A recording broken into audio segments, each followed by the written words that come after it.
کوشش اختیار کرتا ہے اللہ تعالیٰ کوئی نہ کوئی نجات کا راستہ اس کے لیے نکال دیتا ہے، کوئی نہ کوئی مخرج نکال دیتا ہے جہاں سے اس کے لیے معاملات آسان ہو جاتے ہیں۔ وَيَرْزُقْهُ مِنْ حَيْثُ لَا يَحْتَسِبُ، اور اسے وہاں سے رزق دیتا ہے جہاں سے اسے گمان بھی نہ ہو۔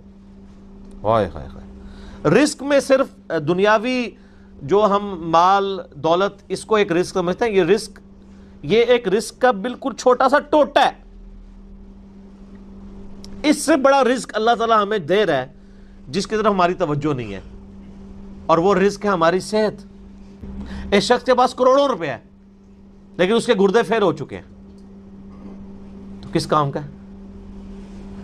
ایک بندے کے پاس اربوں روپے ہے لیکن اسے معدے کا السر ہے، وہ چاٹ نہیں کھا سکتا، وہ گول گپے نہیں کھا سکتا، وہ بریانی نہیں کھا سکتا، چاہے اس کے جتنے مرضی ہوٹل ہو۔